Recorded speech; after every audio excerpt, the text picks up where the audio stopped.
We went to Juan Montalvo to do leadership training. Then we also have the Ecuador summer team, which we just came back from, and that is, we had 8 of us. And our team, well, okay, so first of all, if you don't know where Ecuador is, from, you got it. Oh, I want it. Take it. Where is it?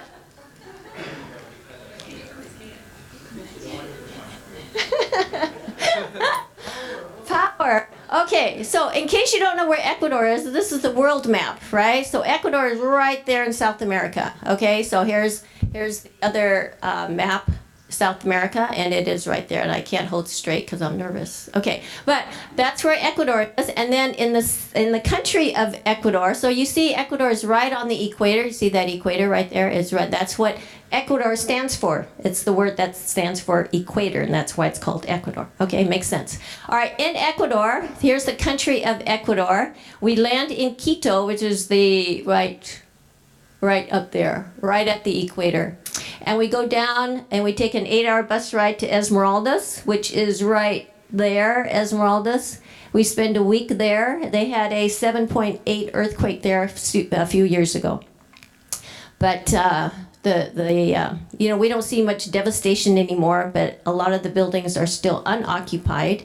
We don't see signs on the building that say that, the buildings are condemned anymore, but we know that a lot of the buildings are vacant.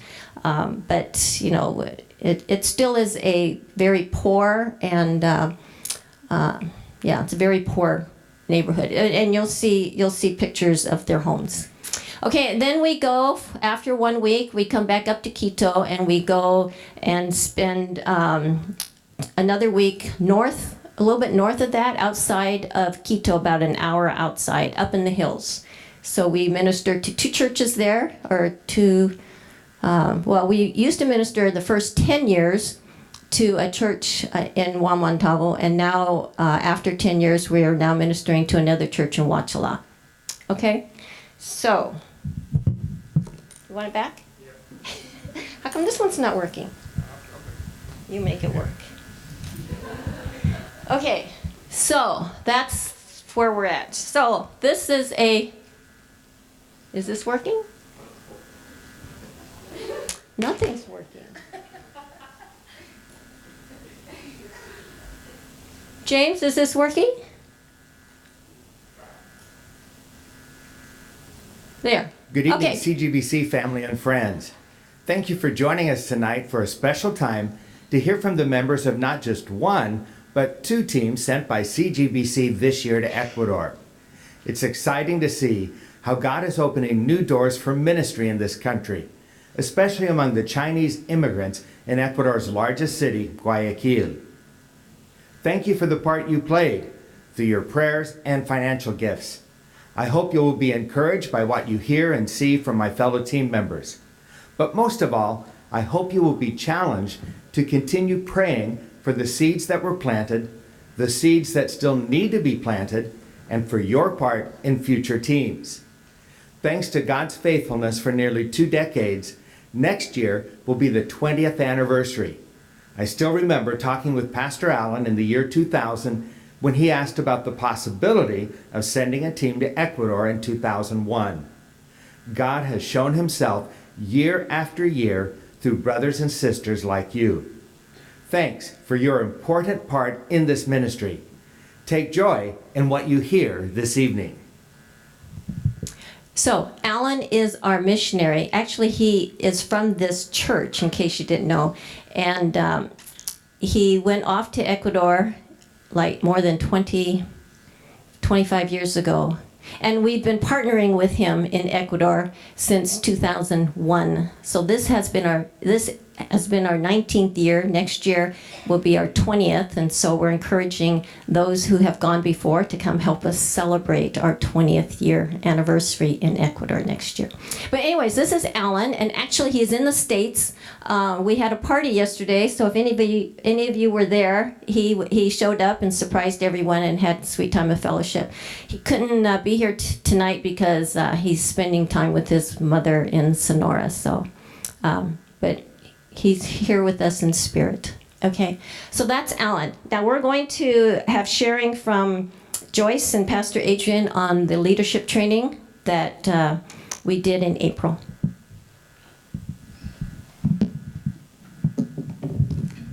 So Jenny had 4 questions for us to ask us to share. The first one is, why do I join the mission trip to Ecuador? When I was a teenager, somehow God placed in my heart the great commissions to go to the world. And from then, I have such a passion and desire to participate in missions. And that was over 30 years ago. So I went 2 years ago, and when I was there 2 years ago, pastor from the Muisni talked to me, say, can you please come back again and bring your husband to give us a leadership training. When 2016 they had the earthquake. After the earthquake, he mentioned that many of them has a lot of anxiety and fear. So, and he hoped that I can go back to provide some training in how to managing emotions. So that was, and I said I will not give you any promise, but I will pray. If God allows, I will definitely want to come back to share that what God had been blessing me with to provide the training. So somehow when 2017, after I came back, immediately God opened the door and I got a job. And I said, okay, God, you are very faithful and very gracious to me. And I have to be faithful and to what you provide for me. And I agree that definitely I will go back again, but I do not know when. So this year, the leadership training, Eddie is talking to us. I said, there's no excuse for me not to go, because with God provision, my job is a very good job that I have 1 month vacations every year. So I said, if I just use just a portion of my vacations to be a good stewardship, that should be a right thing to do. So I decided to say yes to Eddie. And that's why I'm there this year. And the second question is what the challenges I have in the trip. I guess the greater challenge is the language barrier. So since I'm a counselor, I'm go there, and my spiritual gift is encouragement, I need to talk. But I download the translation Spanish to English. It's very slow. Every time I speak, I try to give to them. It doesn't work. I have to repeat again. So I just do not feel effective without the language skill. So I guess that's a greater challenge. And the third thing, what is the lesson I learned? Definitely, I always learn in my life is not about me, but it's about God. And tend to be before mission trip is a leadership training, and I was very, very busy in my work.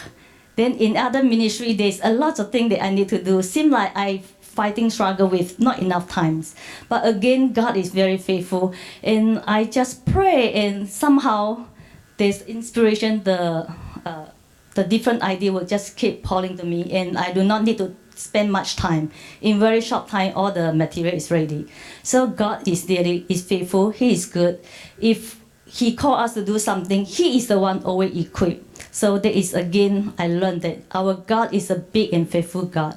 And what I do during the trip, so I'm one of the speaker. We have 3 speakers for the leadership training. I do 3 workshops. My first one is, I forgot what I do. So it's connected is many, I forgot exactly, but it's, the first one is resolving internal conflicts.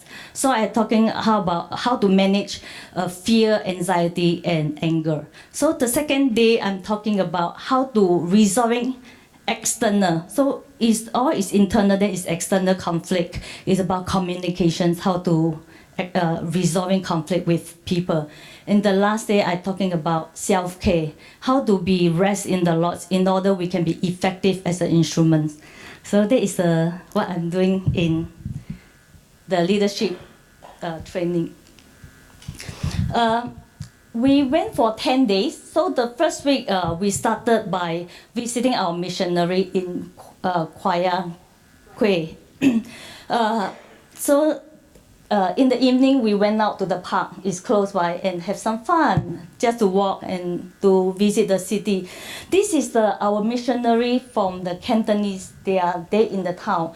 This is a this is their. We went to join them for their Bible study. This is some of the people we took the picture with, and there is the place that they use for their worship. So this is the town Kwayakwe. It's a very special town. It's the capital. So like not the capital, but it's the the largest city and the business and the important financial of the whole Ecuador. And we visit this marketplace.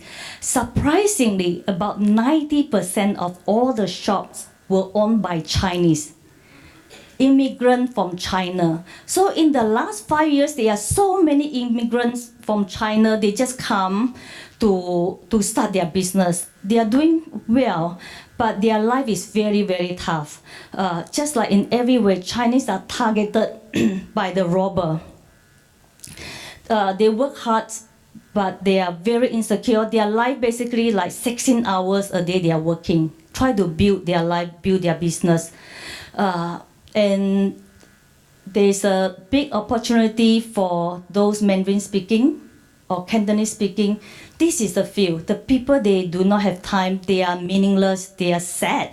And we went for on the picture.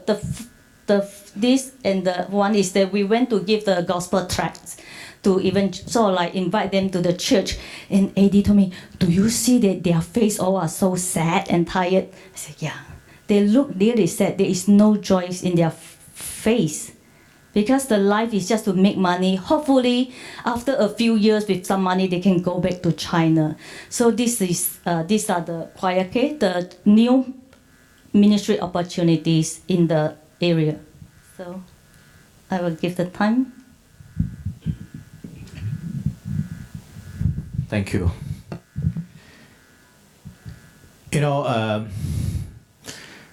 The last mission trip I went was like maybe 8 years ago or 10 years ago to India. And in India, language is not a problem. So when I went to Ecuador, language is a problem. And so Alan Granham actually served with us as our translator throughout the whole trip. And so as Joyce shared with, the first place we went was Guayaquil, okay? And there, we actually got to visit the missionaries that we support, and we had a chance to talk with them, fellowship with them, and do some tract giving on the streets to all these merchants and immigrants. And we found out actually a lot of them are from Fujian. So they speak Fujian, and some of them are from Toisan.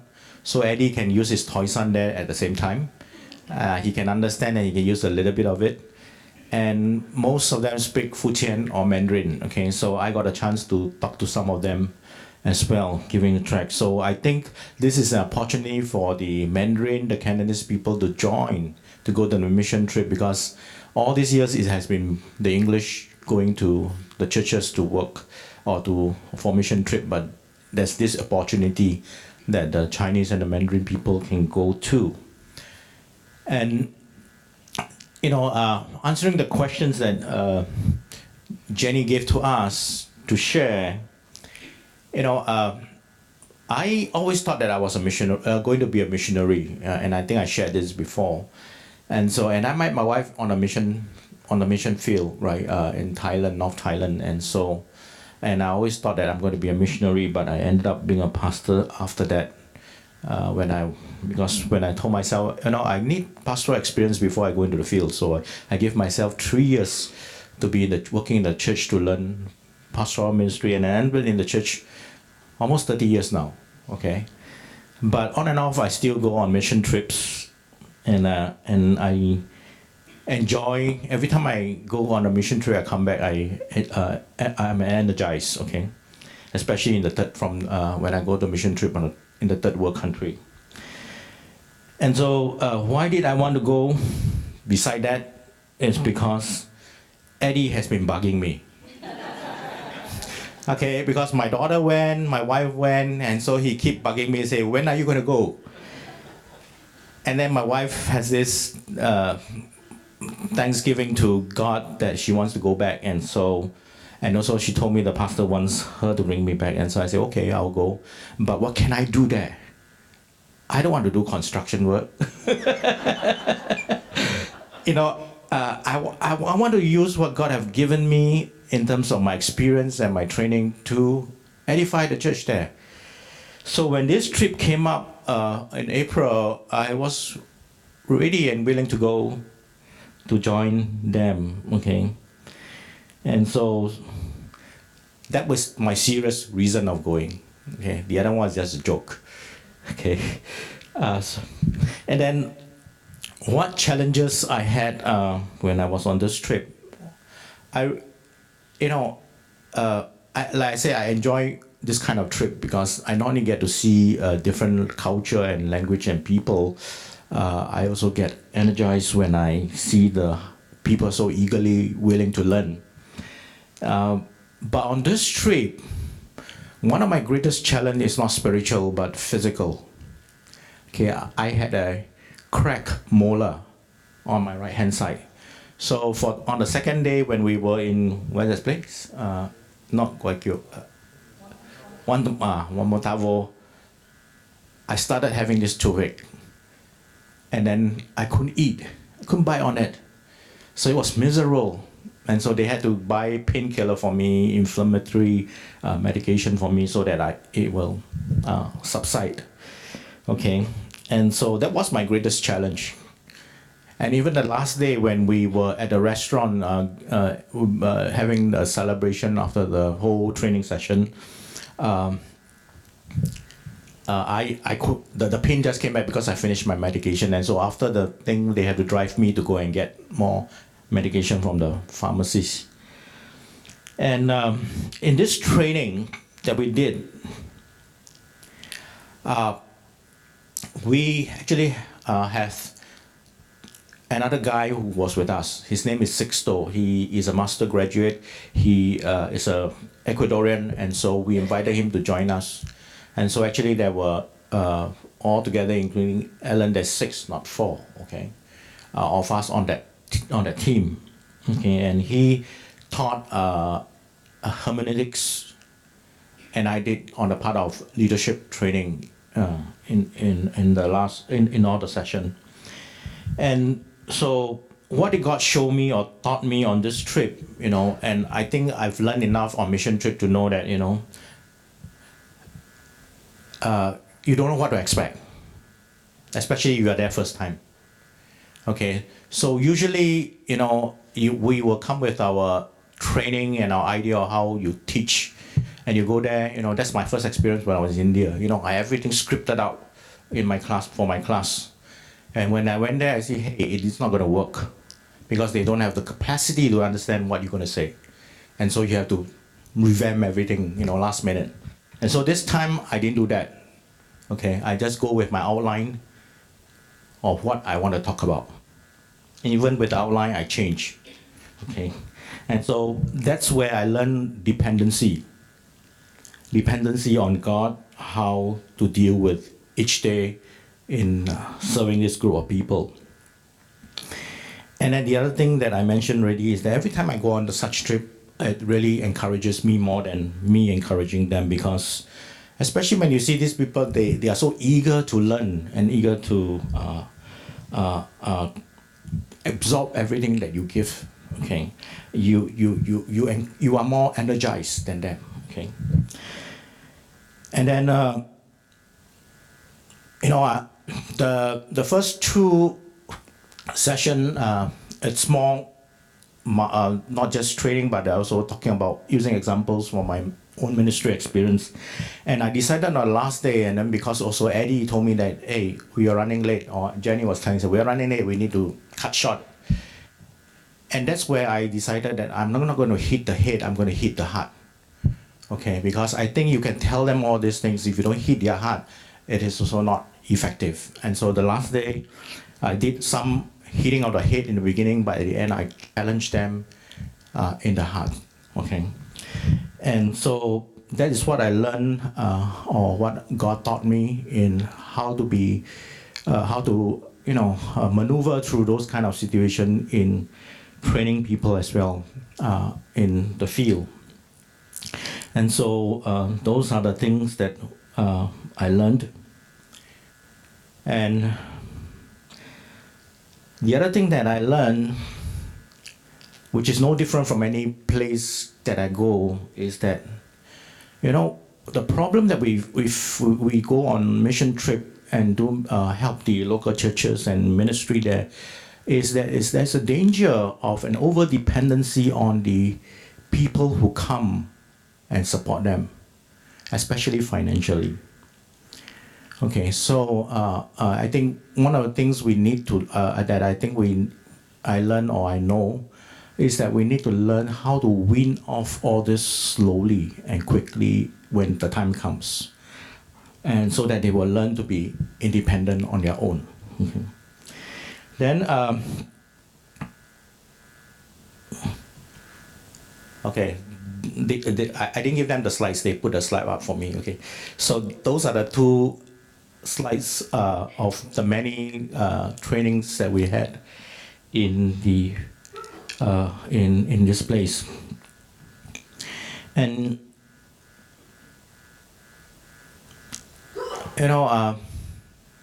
some of the comments we got at the end was, at least from what I hear of mine, is that they felt it was very practical, something that they never hear before as well, because basically I talk about how we serve, how we work as a team, and all those things. And so it was very practical and not theoretical. And so they really enjoyed what they are able to hear as well at the same time. And they were also glad to hear from Sixto, because they also have never had training in this area how to interpret the Bible. Okay, so it was helpful. And then also they benefited from Joy's training, talking about caring for yourself, the struggling with your emotions and serving God, and so forth. And so all in all, I think this trip is a good trip. It arose from 2018 when Eddie and they were on the summer trip, and they did a training like this, and so the people say that they wanted more, and so then that's how it started. Okay, so those of you who are able to do this kind of training, I encourage you to also consider, if there's one coming up again in the future, consider helping Eddie and serving this group of people in this way. Okay. Okay, Pastor Adrian did not indicate how many people. I think there were like 67 people. We actually gave them certificates at the end of the week, and we printed them out in color, and we put their names on them. The 67 people represented 4 churches. We had people from Wisni that came up from the island. They took the 8-hour bus ride all the way up. We had Pastor Jose's church, which was in Wamantabo. And this conference room is actually Pastor Jose's house. He built this huge conference room there. So he sent people from his church. We also had people from the Wachala church, who we are now ministering to. And then we also had people from Carol's church, from Tambako. Thank you. So we had a conglomerate of 4 churches that sent people to this leadership training. So we were really encouraged. Even the week before, we had no idea how many people were going to come. So it's always last minute, and things come up. So we really had no idea. So, anyways, okay, all right. Let's move on to the Ecuador summer team. Now, we had several firsts along this. It was Zach's very first airplane ride, okay? We couldn't believe it. Zach said, I've never been on an airplane before. We says, okay, and you're going to go to Ecuador with us on a first plane ride. So that was the first. Tiffany has never been on a mission trip, so we said, okay. So that was good. And besides Eddie and myself, right, there's 8 of us on a team. The 6 of them were all newbies, right? We call them newbies because they've never been to Ecuador before. So we were having all these training sessions, and Eddie and I, we've done this so many times, we just assume so much, right? But we had to sit back and say, okay, they have never been there before, and they were worried. They had all these questions, and we just had to be very patient with them. But they were a great group. But they were very young too, right? They were all very young, except for Margie and us. The 5 of them were so young. I mean, they're just graduating from high school, and they're in college. And pardon me? I know. Okay, we made one exception. Usually you have to be a graduate, right? You have to be 18 and over.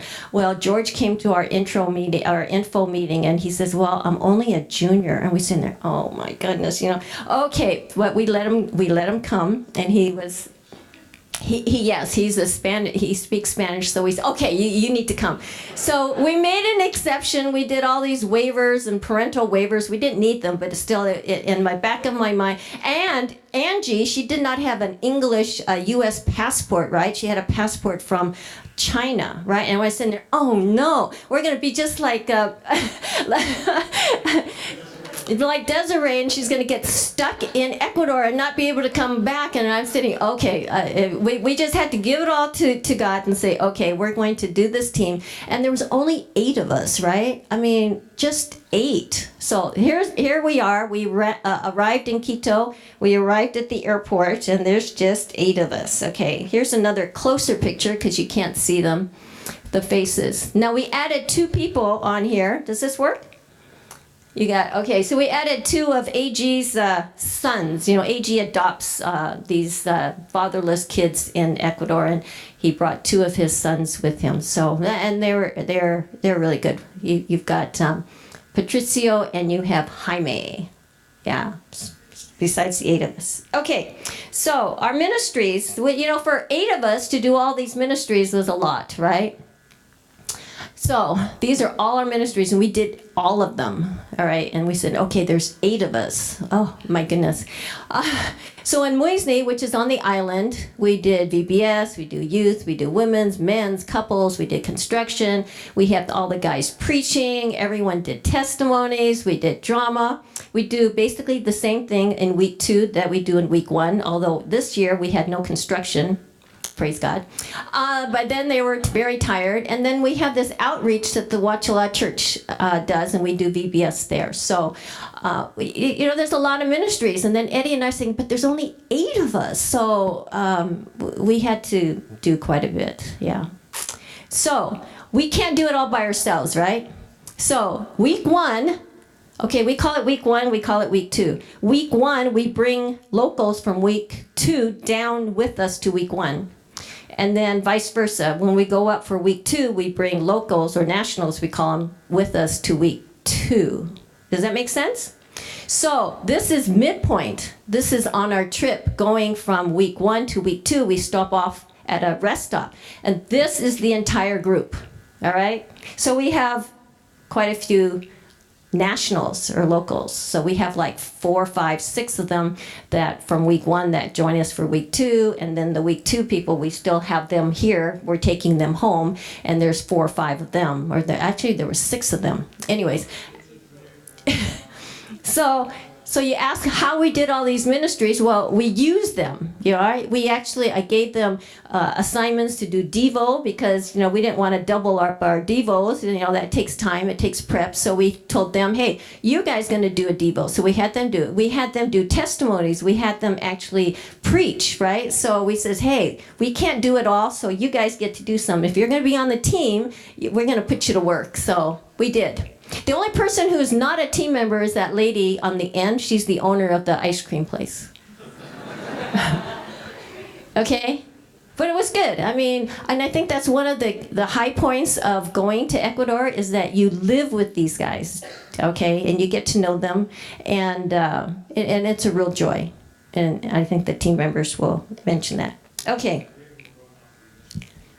We have Wonka, who's going to Thailand, and we have Renee. He was trying to get to Spain with Flor, who's the pastor's daughter, but their visas got rejected, so God pray for that. Okay, I think I am done.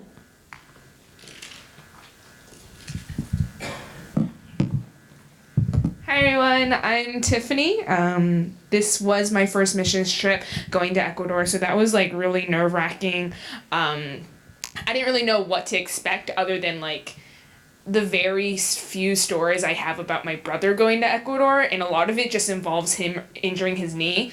So other than that, I really didn't know what I was like getting into for that. The reason why I decided to go on this mission trip, honestly, I had time in the summer and I was like, you know what, like last year I wanted to go to Ecuador, but since I was doing summer school I couldn't. But then this year I'm not doing summer school and I have the time, so I'm gonna go out and like see what's all the hubbub about missions, you know? So I signed up. I didn't go to like the meeting either, the very first intro meeting. Uncle Eddie just came up to me and he was like, you want to go to Ecuador? And I'm like, sure.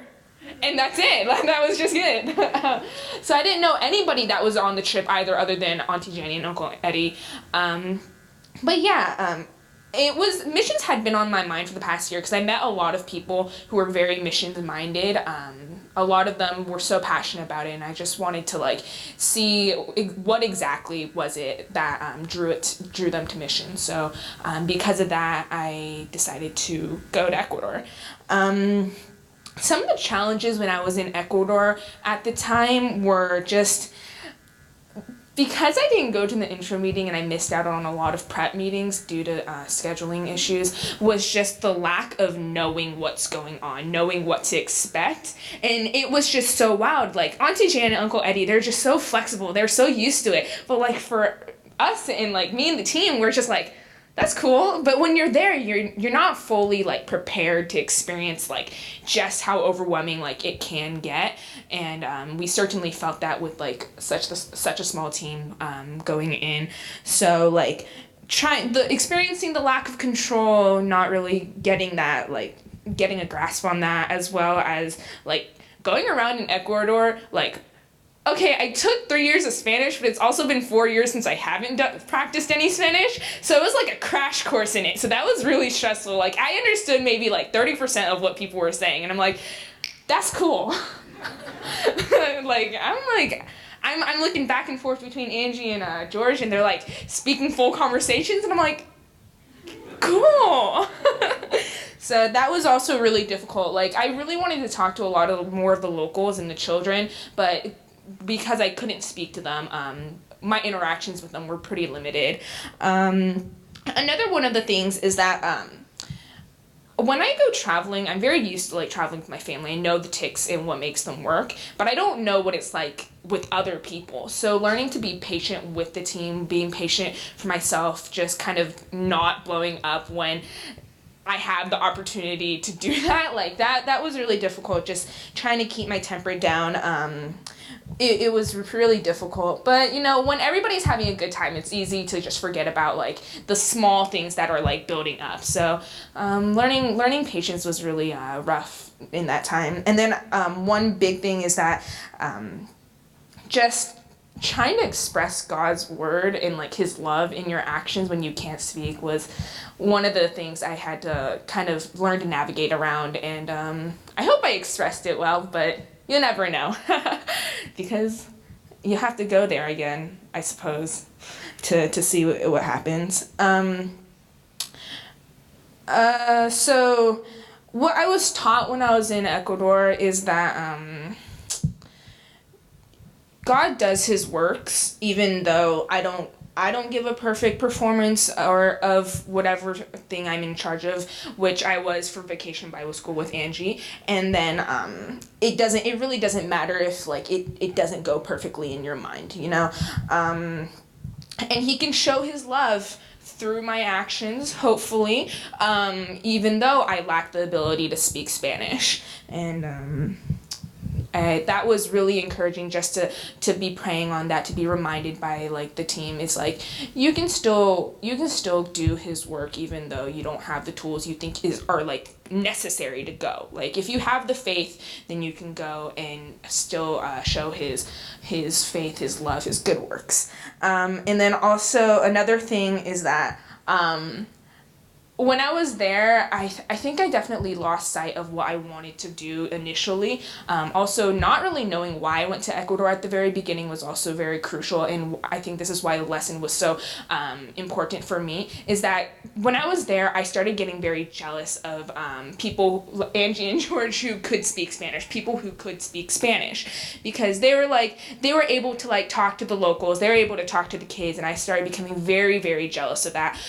So really learning that and just kind of confronting that with myself and with God, it was very emotional for me, because like I asked myself, why am I here? A lot of the trip, especially the first half of the week, was asking myself, why am I here? And why am I feeling jealous? Why am I feeling this at the moment?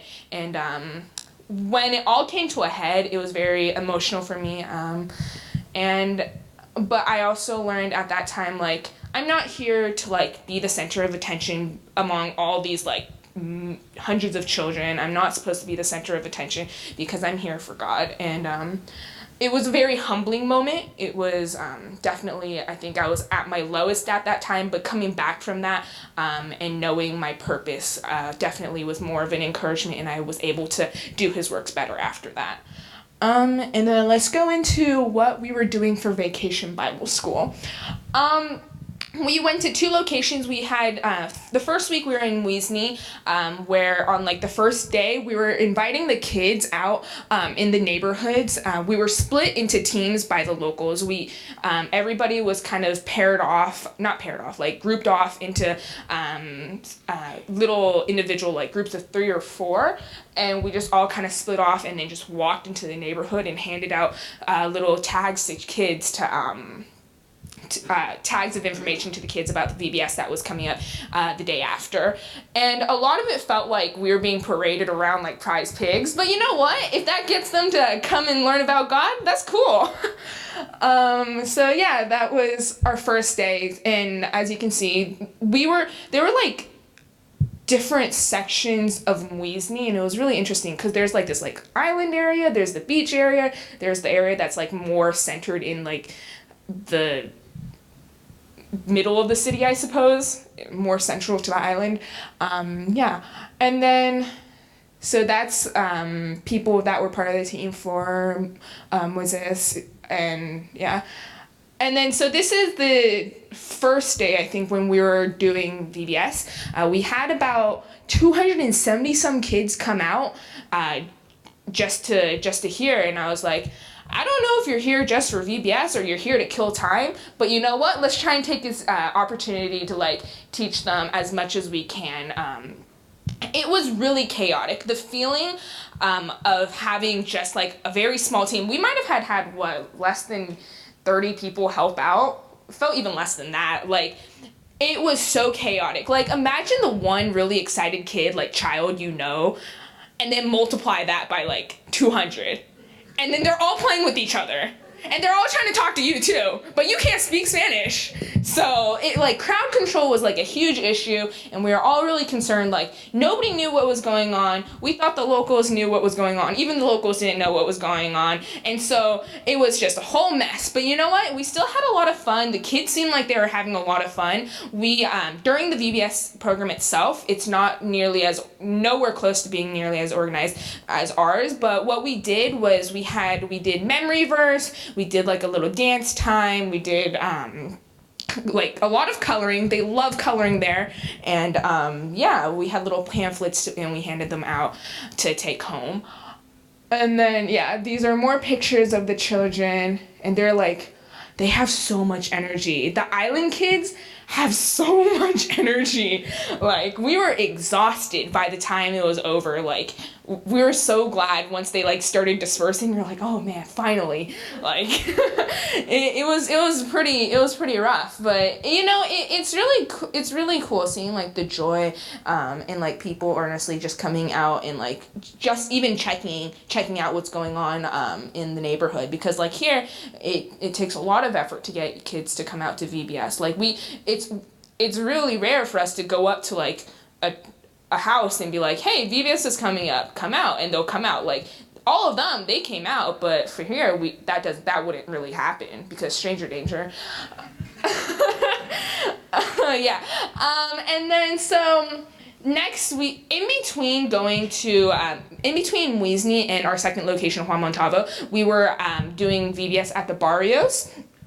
And basically we went all the way out to this, like, I don't necessarily know where actually, it's just the barrios, and it's really run down, and like you really realize how the living conditions there, it's not the greatest, but when we went there, we invited the kids out. They're all there, doing the program with us, dancing. Some of them might have had caught on to lyrics. So, we taught memory verse, we did games, and they were just having a really great time. The team was having a really great time playing with them. We were coming up with like rudimentary games, like high five, how high can you like high five, or like it was like really, really simple games that got them going, you know. And so that was at the barrios. We also walked around pretty far out to invite them, and then we also distributed Bibles to them, which they readily received, so that was pretty great to see that. So this is like a group picture of a lot of the kids, and yeah. And then, okay, so, what button is the pointer? Okay, there.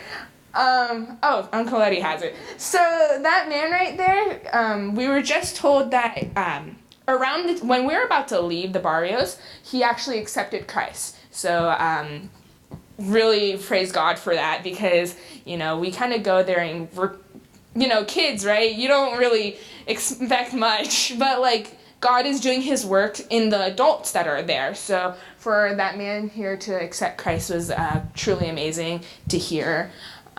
And then next.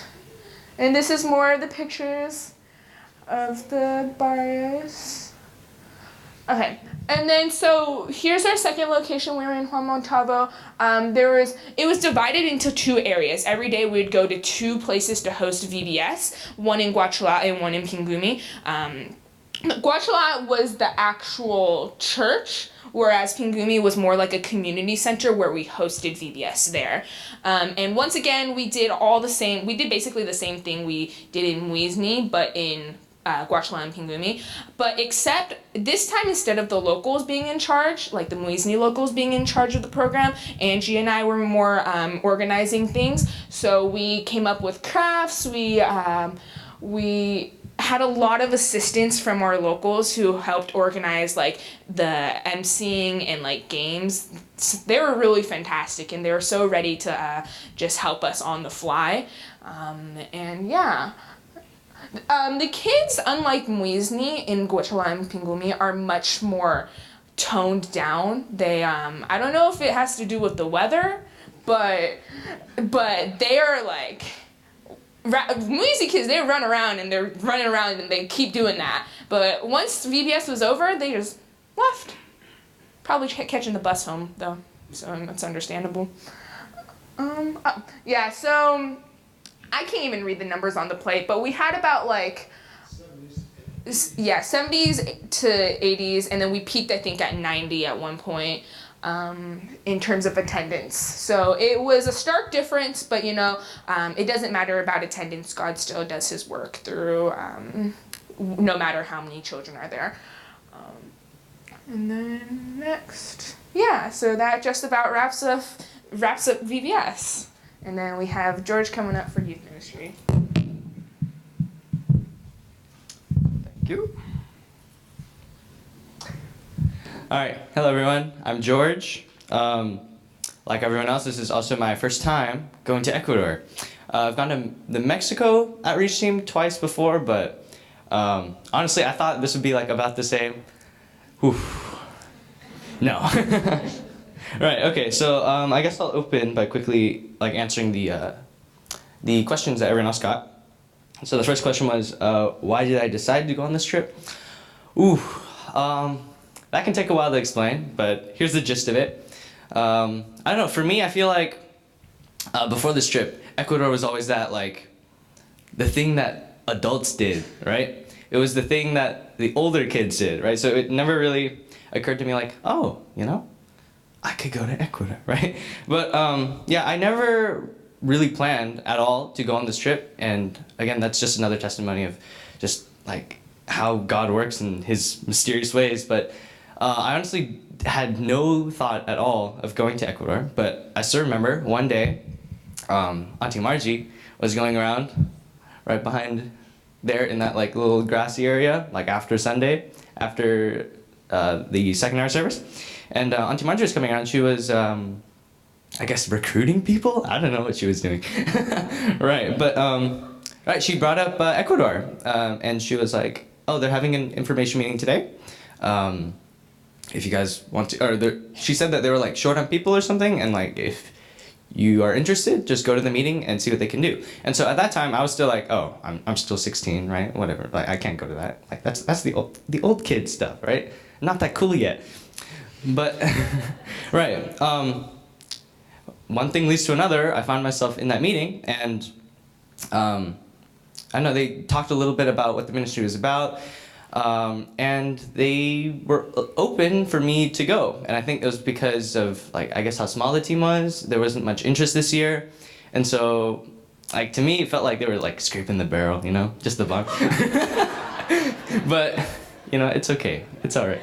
Right, so, right, and then that night, it really, you know, I was really thinking about, like, wow, this could, you know, I was never thinking of this, but this could actually be a reality, right? I don't know, I reflected on just like my situation. Like it really seemed like God was, you know, like pointing it out, opening it up. Like I wouldn't be invited unless the team was like this small. God has blessed me with quite a bit of Spanish knowledge, right? And so I don't know, a lot of prayer, a lot of thinking, and eventually I ended up accepting the position on the team, and then here we are, right? And so. Challenges. There were definitely a lot of challenges on this trip, as noted by Tiffany. Our whole team was pretty much very inexperienced, very, I guess, like last minute. And so with that comes a lot of, I guess, ill-preparedness, I think. None of us knew what to really expect. All of us, some of us, you know, like I think Zach, Angie, and I, we've gone to Mexico. And Tim as well, but he's not here. So that was kind of like our thought process. But the thing with Mexico was that it's very like step by step, like they make you do it. Here it's very flexible, and I think there's pros and cons to that. It's flexible, which means you can do whatever you want, but that means that you have to do whatever you want, right? So no one's there to be like, oh, do this, do that, and it's not like step by step. It's very much. You come up with something and then you carry it out, right? And so I don't think that really hit any of us like hard until we like got there and we're like, oh shoot, there's VBS tomorrow, right? So I think challenges for sure would have been, I guess, preparing. Like for me specifically, I did the youth. I'll talk more about this later, but right, I honestly didn't really expect the amount of material that I would need in order to do it, and so.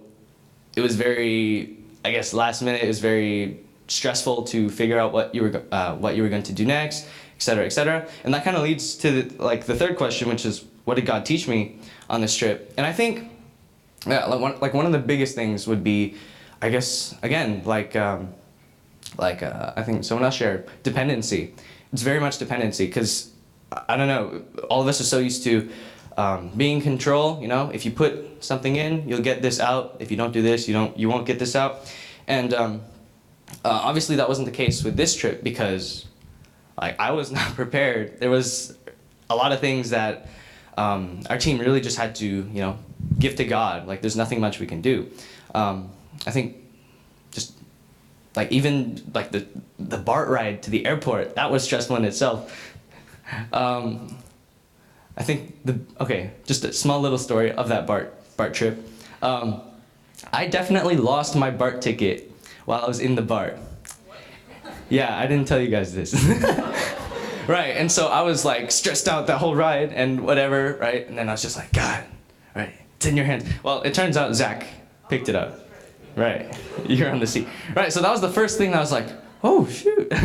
Like, right, like this is real now. It's not just like words, you know? Well, that was just like a first little thing, and then obviously the rest of the trip happened, and really that idea of faith, that idea of dependency really just, it burned in. It became real, you know? Like you can hear people say it, you can know it, right? Like, oh, you gotta have faith in God because He's sovereign or whatever. But, I think it really became real to me today. And, throughout this trip, right. And not just that, I think this trip really gave me a new perspective on just Christendom, like in general. We're so easily caught in this like CG bubble, right? All the norms, the traditions that we have here, it kind of becomes like, oh, this is Christianity, right? But when you go out and you see how they worship, you see how they think, their culture, their tradition, it really broadens your perspective. And I guess for me, like the concept of missions too has been altered a lot more. I always thought it was step, but it's much more difficult. But there's a lot you can talk about there, but I think I'll just leave it there. And so, right, and so I'll talk a little bit about what I did there. So I was in charge of the youth ministry. And so basically, the youth ministry, I thought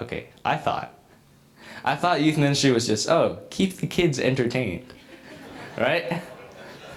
And so I asked them, and they're like, oh yeah, just prepare some games, a message or two, right? Okay, so I did that. But yeah, obviously there's a lot more that you had to do. Right, so we had, we had technically 2 weeks of youth, but it was really just 1 week.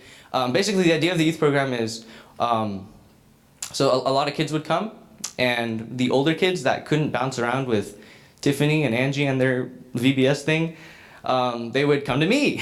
And so I was in charge of setting up like a little youth program. And it's kind of like a CY meeting or a TIGS meeting, if you guys have been in TIGS or CY. Basically, we play some games, talk a little bit. Sometimes I would give like a little message. We did some gospel sharing stuff, and we did crafts occasionally. And I should have prepared more crafts, but it's okay. It already happened. Okay, so this is the first week in Moisne. So the first week I actually only had to do youth once because the locals were supposed to be taken care of.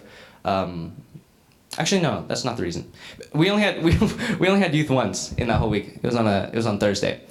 Right. So it was in the evening. Usually, this is when like the couples ministry would usually be happening in the rest of the week. But I believe we had like 33 youth there. Yeah, there's a lot of kids there.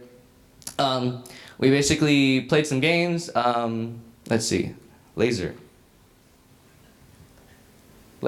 Okay, so this is Benjamin, I think. Yeah, Benjamin. He's one of the locals there, and he actually runs the, I guess, the youth program in this church. And so here he's playing some games with them. I think they were part of it too. I was too busy preparing the crafts because I wasn't prepared. But right, so they would play some games, and then I think we sang some songs that day. And I also gave a quick little Devo message later on in that meeting as well. And that is Jaime, I believe, standing next to me. He translated for me, which is awesome because you can't preach and speak a different language at the same time. It doesn't work. Right, and so these are two of the locals. This is Moises, and that's Patrick. And they also attend the church, and so we had some fun with them in Moisne. And we also had a craft. We basically made little paracord bracelets with them that day. And so it was good. There was a lot of, it was cool to see how the, how the youth were in like a different country. We talked a little bit, talked about, their life, ambitions, things like that. It was really good experience. And so second week, it was a little bit more. Second week was pretty much every day there was a youth program. And I had a little bit less help this time because it would be during the VBS, and everyone's pretty much just helping out with VBS. And so I was just alone with a ton of kids. I think second week, it was kind of weird. The amount of kids really changed. It went from like 3 kids to 15 kids to like 5 kids to 20 kids. It was weird. So I had to be a little bit more flexible with that. And so I pretty much did the same thing with them. A little bit of, gave them a little diva, a little bit of preaching, a lot more talking. I think I added a small group section, like small groups where we would split up the girls and the guys, and we just talk and learn more about their life, the struggles that they struggle with, give our testimonies. There's a lot of testimonies that we gave out. Right, and so we did that at both of the sites. It was really cool to see, I guess, how God's been working in young guys and girls in a foreign country that's so far away. All right, I had, all right, and I think we also had gospel sharing with AG. I was fortunate enough to have him translating for me for a few days, and so it was basically just kind of like the gospel sharing we have here at VBS, but I gave it to the youth, and I really think that a lot of them needed it. I saw the I think they took it. I hope they took it well, and I think that I hope that they'll keep reflecting on that, and that it doesn't require like a foreigner to come and tell them. We planted the seed, and I really hope that, I can't follow up with every single person here. I got a few contacts, but it's really up to God now. I don't know, I just continue praying for these people. It's they're still young. This is when they make that decision. It's like a make or break. Right, so I think that is it for me. Right, and so yeah, youth ministry, really eye-opening. It's really cool to be able to interact with young people like me, a little bit younger, and be encouraged by what God has done in young Christians across the world. And so, women's ministry, I believe, on Team Archie. Thank you. So there's a difference in generations. They come up with their phones. I come up with paper. Okay. So on the older side, since I'm not the youth. Okay, so why did I decide to go to, I don't know. I had my husband and I had an opportunity to go to Israel this year, and it was a fantastic opportunity. But it also happened at the time that I usually go to Mexico, and I go, hey, gee, I kind of miss my little Mexican ladies. We developed a thing, and I thought, well, maybe I'll try Ecuador, and then. So I asked my kids, and I thought, okay, it'd be a good time to serve alongside my kids. So Thomas and Erica were actually lined up to go, or considering going, and then for various reasons they did not go, and I thought, oh my gosh, okay, so I'm gonna go. So going to Ecuador for me was bittersweet. I did want to experience the Ecuador that I've heard so much about. So something different than Mexico, and see the difference. But I also was sad that I wasn't able to serve my kids. So that kind of loomed over me through the trip. But all in all, it was a good trip, and I'm glad I went. But I tell you, the first week I got sick, so I was kind of like wanting to go home. But God has a plan, and I'm used to, I don't know, most of you know, I do stuff around here. I do stuff, so I'm used to doing stuff. But there, I couldn't do anything. And so I was a fly on the wall, so I observed a lot of things. I observed these wonderful youth who really stepped up, and they really did you guys did a good job. And it was nice to get to know them. And God really used them. And it wasn't because they were able to do it, but God set things up for them. And it was a wonderful time to see Eddie and Janny and them in action. And it's a good thing for me to see, you know, because God says sometimes you have to be still and know that I am God. So being sick, for one, not knowing the language, and doing women's ministry is pretty relational, and I couldn't be relational to anything. And then when the allergies hit so bad, I was like, I couldn't even talk any language, so I was just like there. So God has a way of doing things. So I took a lot of pictures. So a lot of these pictures I took, or some of them, and then held a lot of babies, because that way some of the people could, and I killed some cockroaches. So that was my contribution to the trip. So I hate cockroaches. I go, oh no. But anyway, what was our ministry? So where was our ministry? So Janny had the craft all set up, and I said, Janny, I don't sew. So if they made these wonderful bags, I go, I don't sew, I don't do other stuff, so I'm going to be not so much help. I don't speak Spanish, and I don't sew. So I wasn't very, I was there. I prayed. So that we did walk around. I know those pictures that you saw before, that we did walk around, and we covered a lot of ground inviting kids to VBS, but we also invited women, because I was with Moises, and Moises knew everybody. He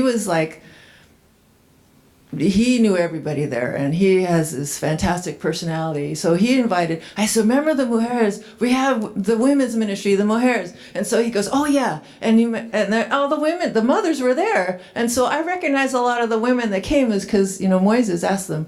And so they said, oh yeah, we have about 10 to 15 women that came last year. There were 45 women came this year. And I'm like, oh my goodness. So God has a sense of humor. Anyway, so we did this, and the good thing is Olga came from, she's from the Cocoachala church. And she's been there a couple of years. So she was there. She was fantastic. She helped out. And then Monica was from Wisney. She's there. And so these ladies there's a lot of ladies that helped. So I just observed. I was there. I mean, I helped what I could. And then, so Olga shared her testimony, and she shared the gospel, John 3:16. I was looking at her Bible, and that's where she was coming from. So I'm assuming that's what she shared. So I didn't know, but so the gospel was shared. Janny shared about. So we did 2 days of women's ministries. The first day was t-shirt yarn. We made all that, and they were explaining all that to the women, and I handed out some scissors and stuff. But and then I ran out and took pictures of the VBS, and they came back in. So, and then we were sharing. Everybody had a parable, and Jenny shared the parable of the net. And then my little sharing was I shared Moms in Prayer, which comes from my heart. And after all that, it was really 45 women, and you have a certain span of time. But at the end, these women came up and said they were interested in Moms in Prayer, and so I handed out about 6, and 2 people came from another church. So I go, oh wow, I hope they can understand the paperwork that I had. And then I couldn't ever get a hold of the Ecuador coordinator for Moms in Prayer, so it's kind of sad. But last week I was looking at the website, and they changed it, and they have another lady up there for the Ecuador coordinator, and she contacted me right away. So I was in that chaos of handing that stuff out. I mean, I barely remember who it was, and I only have one contact, a solid contact though, and I have contacted her, and she's going to be the lead person to, go back to these women and share Moms in Prayer. So I didn't get to do a whole lot there, but currently I'm hooking people up. So I've, you know, it's after the fact. Sometimes you just don't know, you know, where God put you and why. So they made these fantastic purses. All the women had fun doing that. And actually, so Jenny did take, I was like, well, nobody took pictures of me, so, but she got one. And Wonka was like great because I was sharing with them Mark 2, the paralytics, and how Moms in Prayer is about carrying our kids to Jesus and laying them before them. And those 45 women, a lot of them were unchurched. And so he was very good about explaining the passage. And he went further into it because actually Moms in Prayer is dear to his heart too. So I was thankful that Wonka was sharing, because I go, hey, that's longer than what was read. And he goes, yeah, I explained more. I said, oh, good. So God works things out, even though we don't have the language. So he speaks through our hearts. And I'm thankful for that. So yeah, they did that. And so Guacala, we did the same thing, but there were less women. Those are all the women.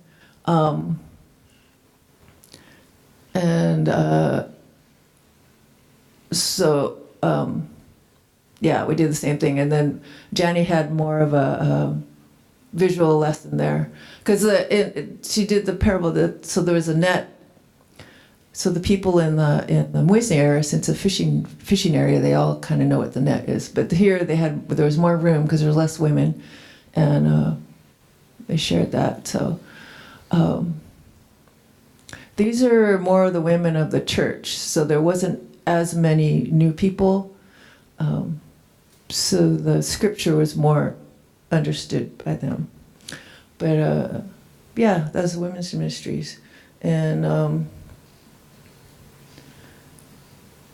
so what I learned on the trip is that God works no matter what. We just need to have obedient heart and go out and be available. So all you can go someday somewhere. It doesn't have to be Ecuador, but it could be. It could be. It could be. It could be Spain. It could be somewhere else. Is that it? Oh, that's it. Men's ministry. Oh, I got to go to the men's ministry thing. Those guys had a lot of fun. They were laughing a lot. Okay, men's ministry. All right.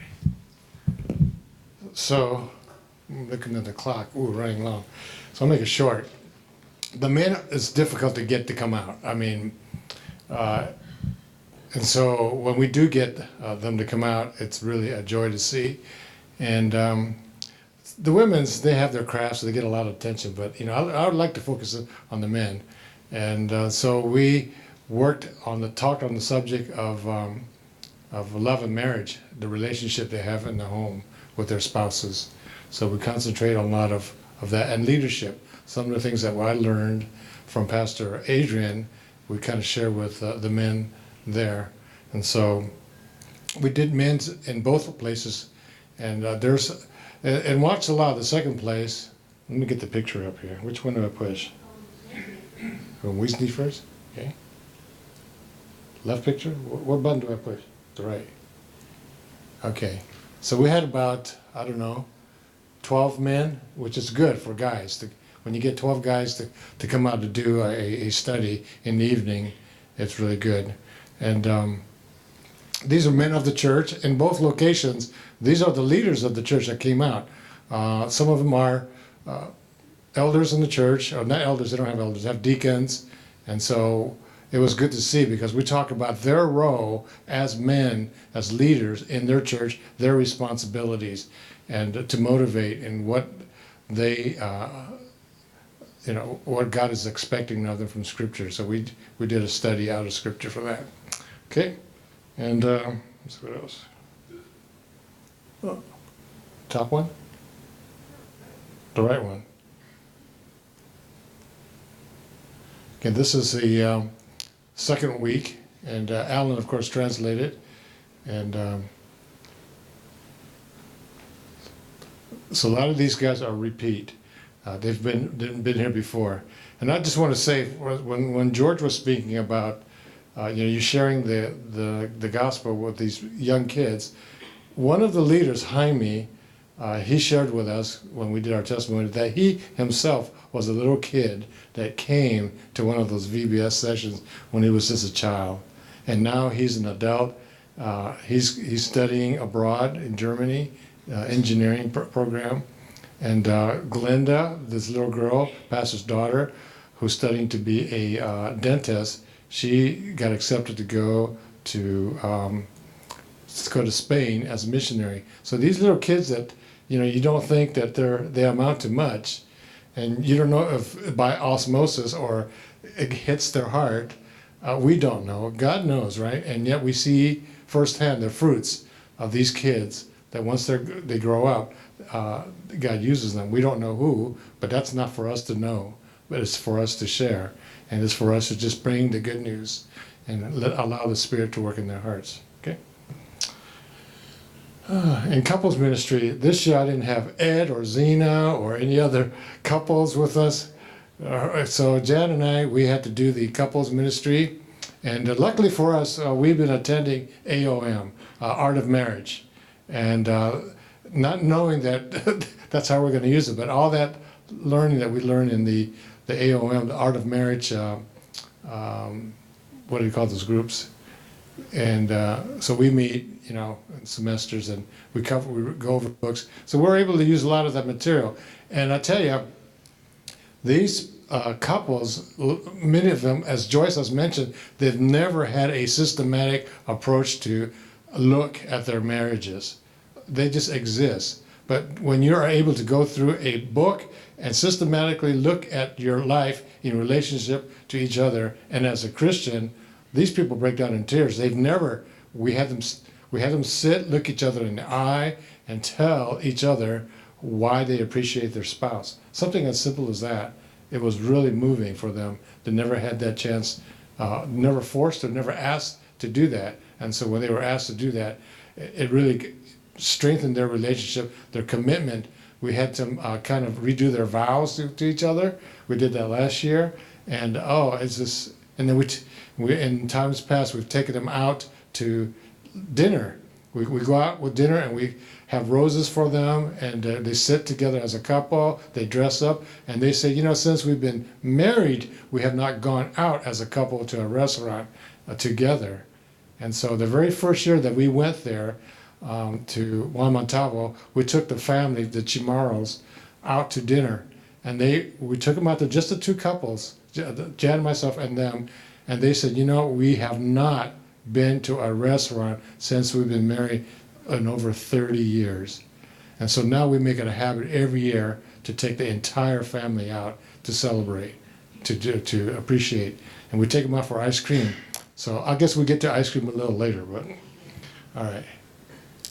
Okay, couples ministry, again, you can see there are some solid couples there. Year after year, they're there, and they're solid.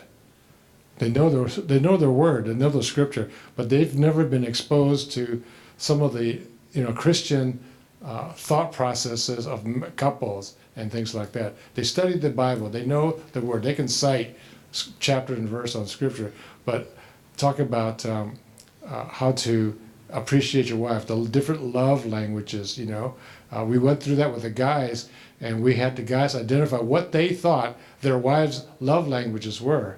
And it's really revealing to them when they realize that, my wife does not appreciate gifts.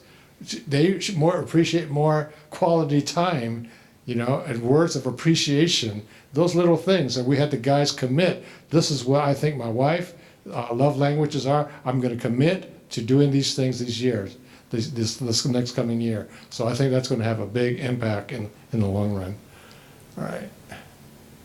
All right, Zach. All right. So I'm Zach. I'm here to talk about construction. First off, why did I come to see? Some come on paper. I come up with nothing. All right, so just keep that in mind. I'm even worse. So First of all, why did I come to Ecuador? Well, I can kind of talk for both me and Timothy, who's not here. He's in San Diego right now, starting college.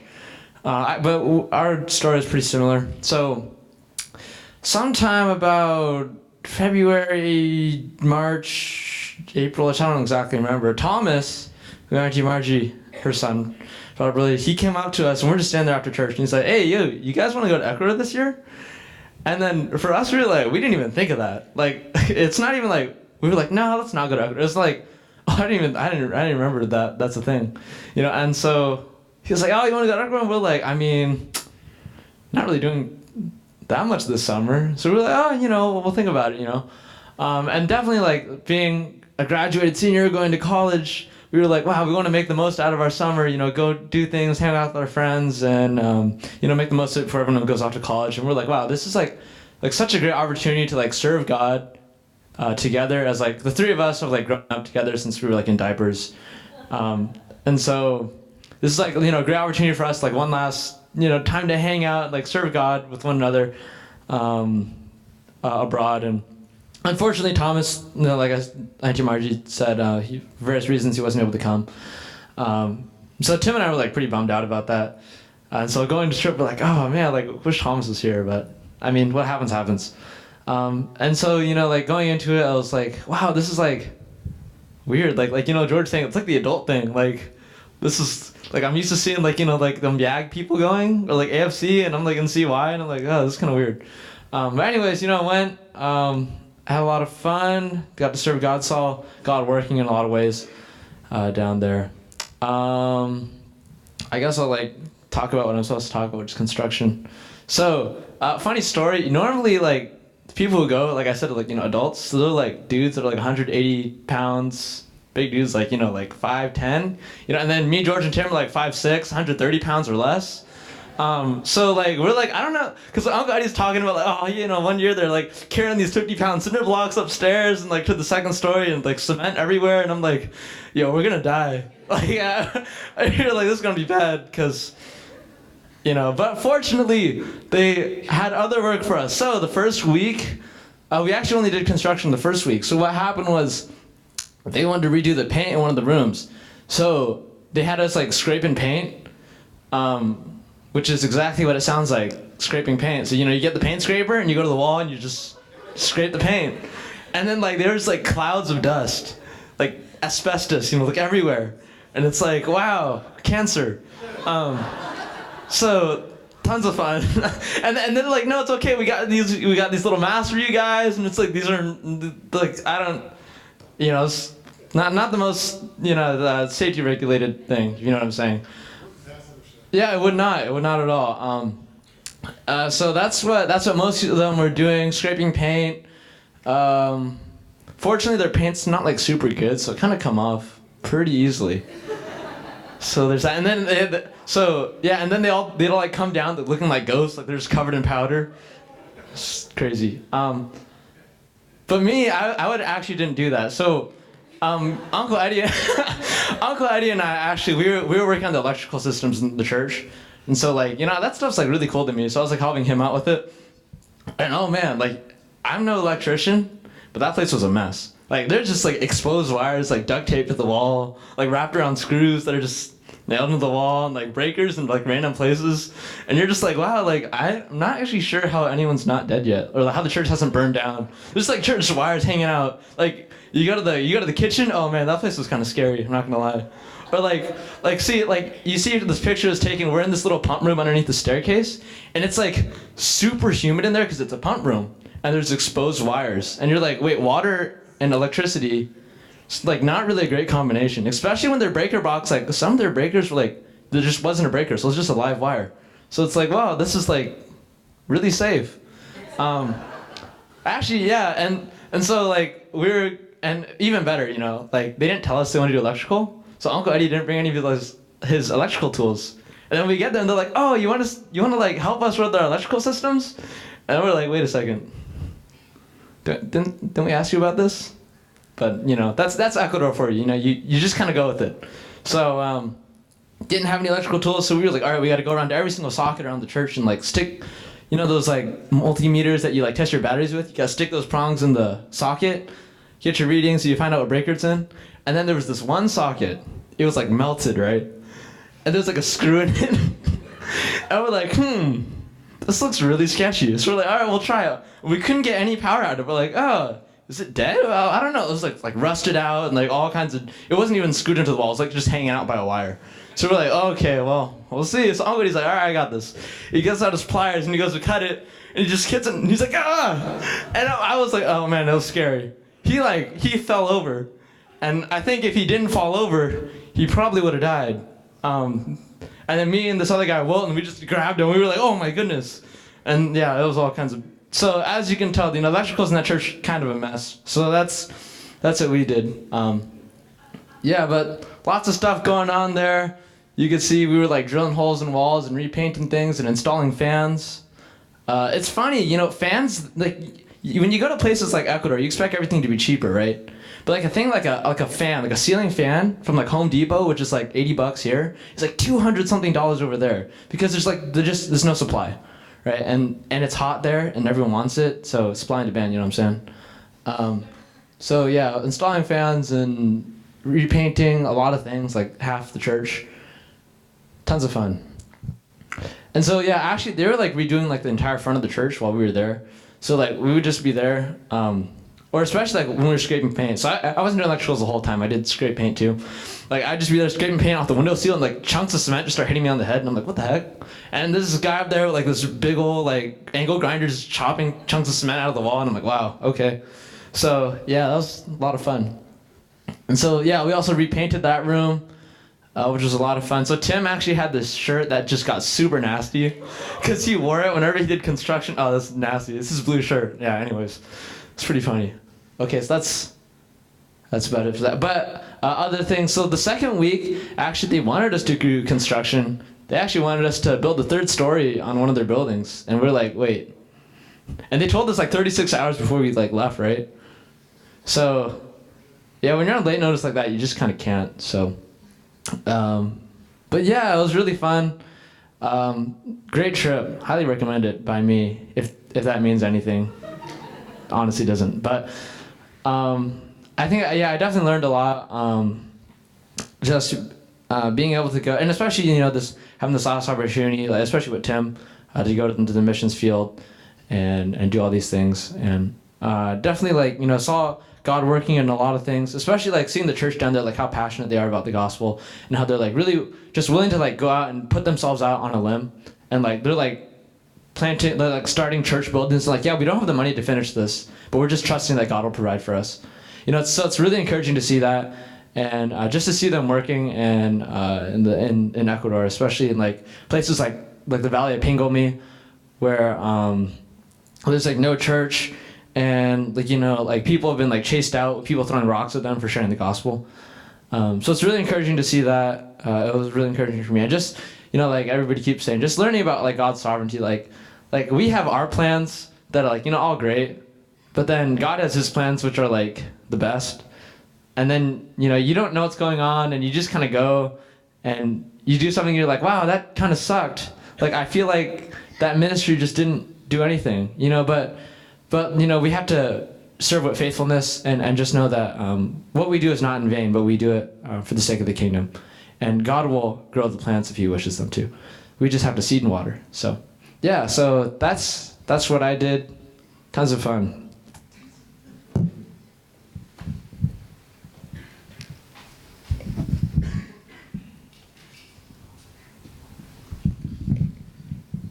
Hello, my name's Angie.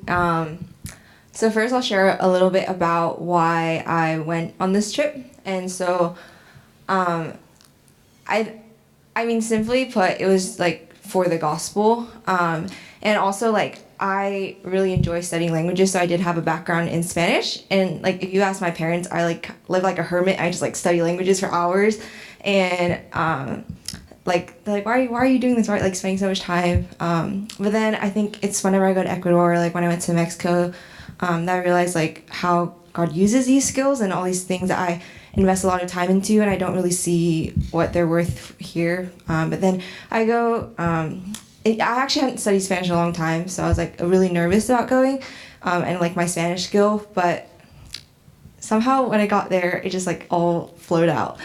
But I've always been like thinking about missions, and I think that like every time I go on a short-term mission trip, I always get a better picture of worldwide missions. And honestly, before the trip, I was just super like tunnel vision into my life here and the affairs of my life here. So I didn't really think too much about like Ecuador. I just knew it was an opportunity to go share the gospel. And I knew that they needed people and they could use my Spanish skill. And so I went.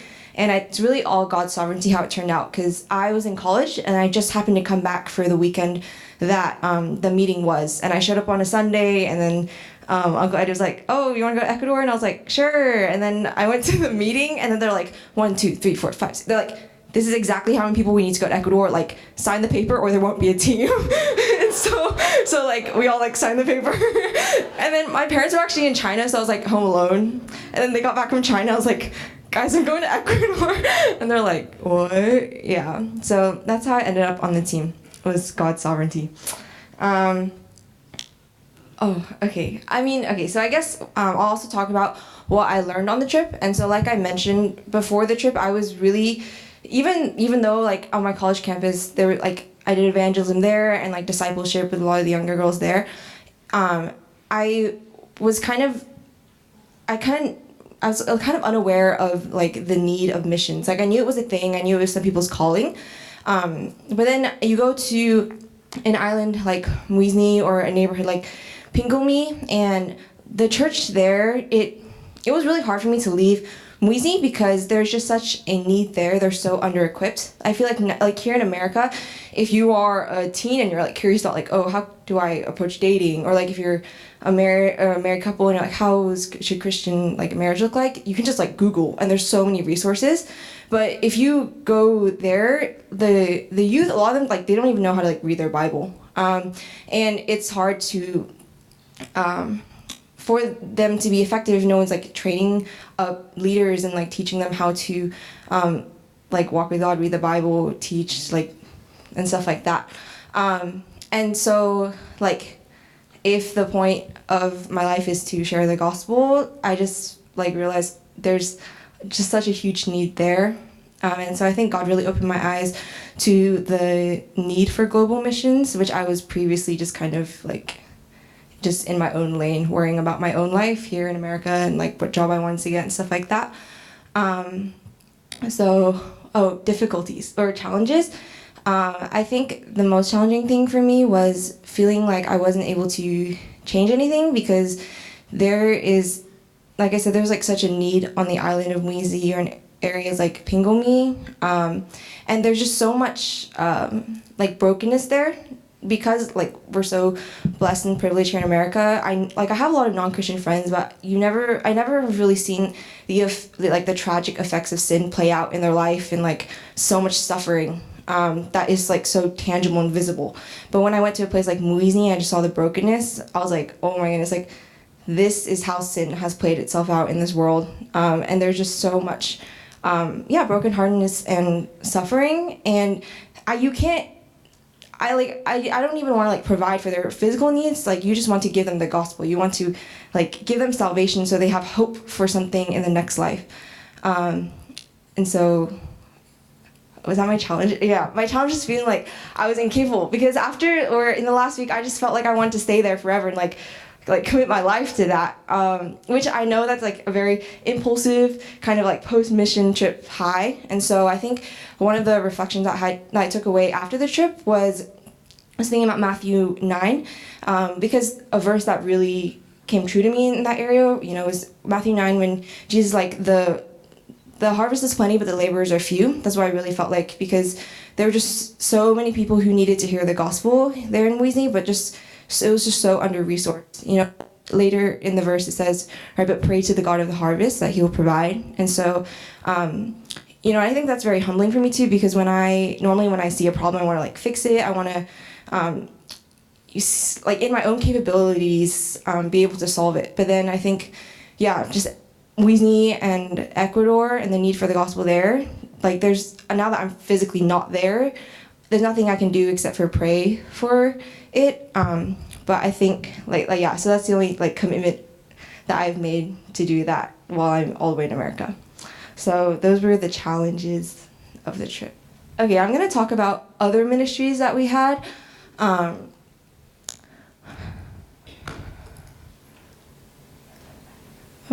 Okay, or not.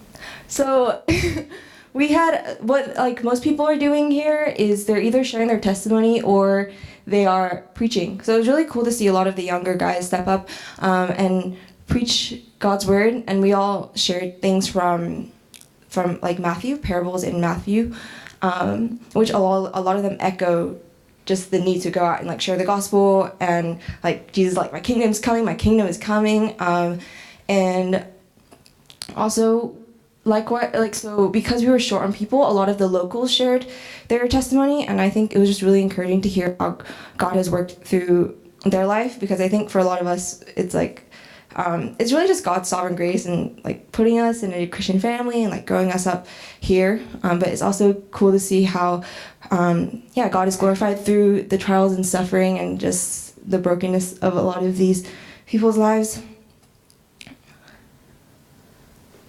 On your top left corner, that is their chicken or a chicken farming ministry that Uncle Eddie and Auntie Jenny started a few years ago, because after the earthquake, I think. Before the earthquake.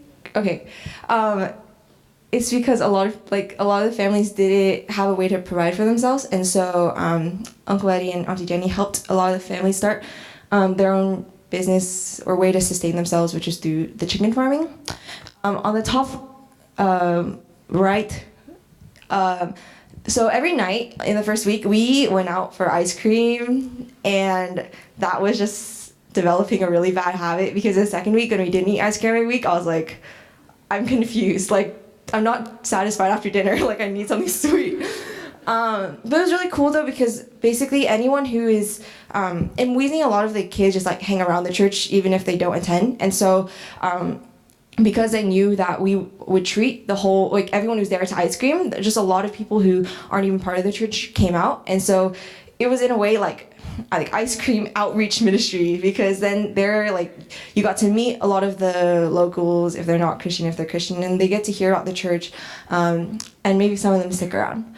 And then on the bottom two pictures, the first one is our team song, and the second one is our skit. Our skit was based on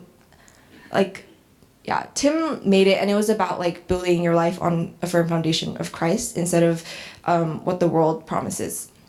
And then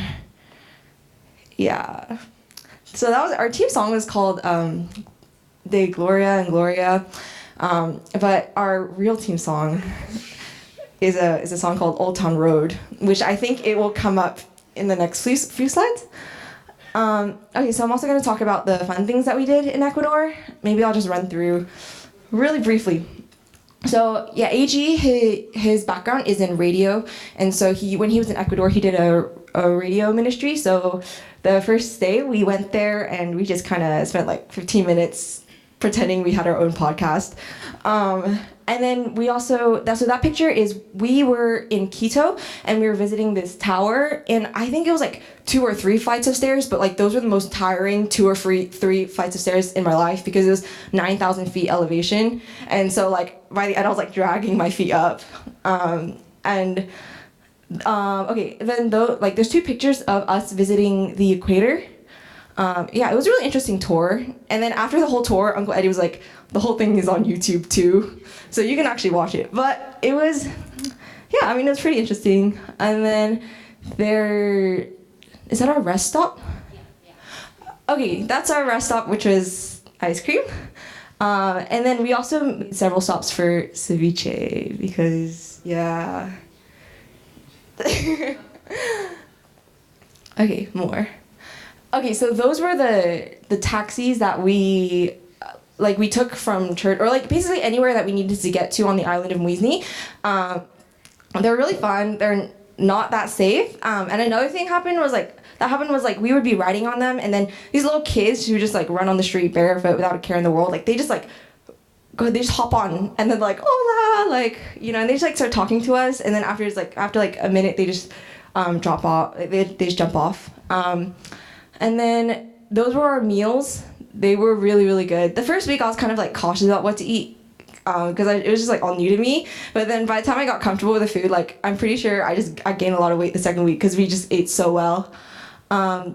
We also, yeah, I think like the nice thing about the Muizni Church is that we like a lot of the youth just hang around the church. So during couples ministry, during women's mainly during couples ministry, we would just sit outside of church, but then there'd be so many kids to talk to and interact with. And the bottom one is the hammocks.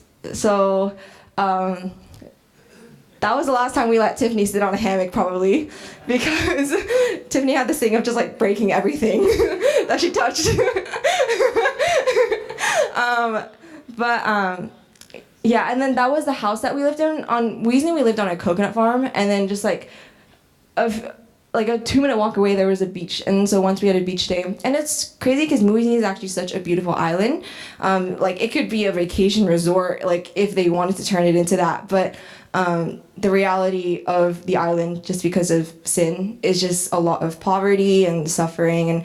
And yeah, a lot of the youth, or I was talking to a lot of the locals, and they would tell me, the little kids who run up to us when we're on the taxis and they grab on and they start talking to us, they have like so much freedom and fun when they're young, but then as they get older, they stay on the streets, and the things that you do on the streets, they change. And a lot of the kids, by the time they're 12, they start selling drugs.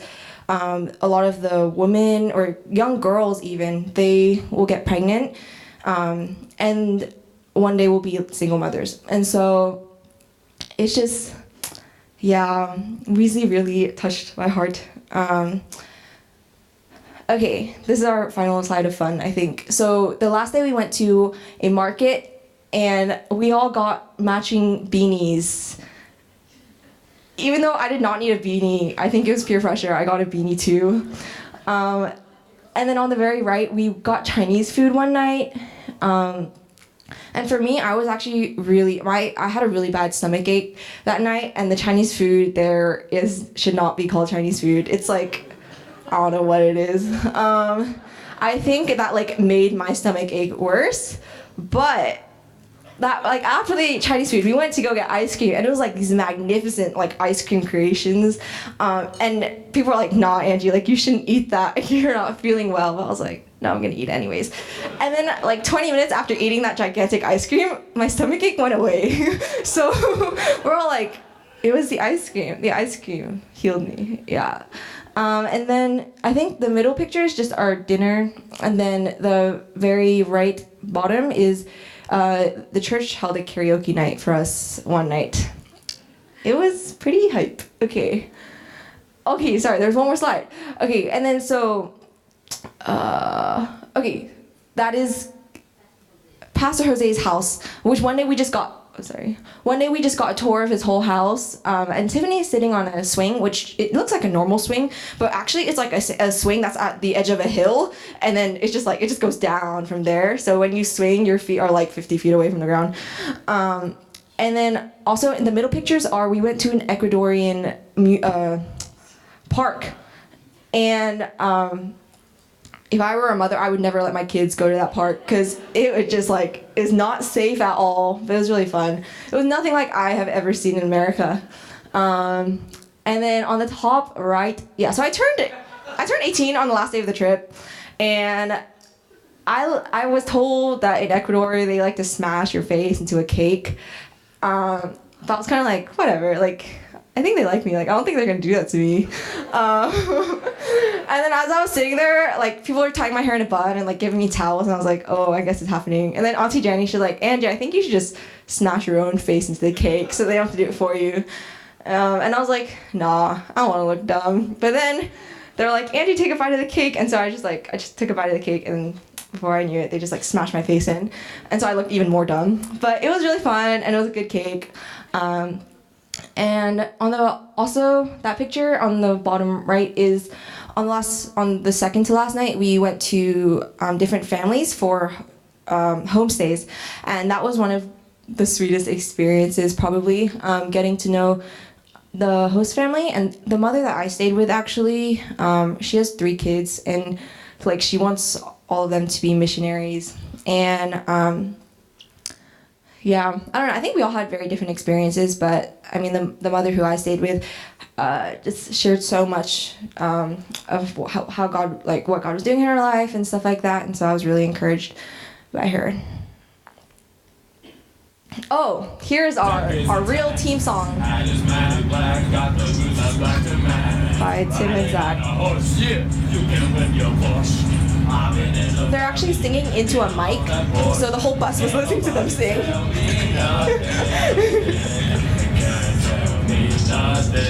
It's like a minute and a half long, but we'll cut it off soon.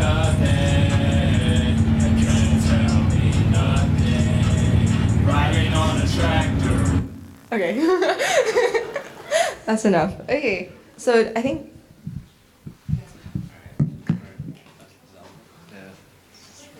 Quickly, okay.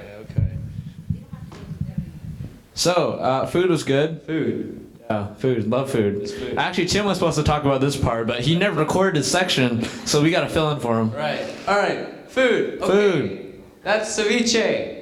That was the. Oh my gosh, good stuff. Good stuff. Ooh. Honestly, only reason why I went on the trip. Just kidding. Okay.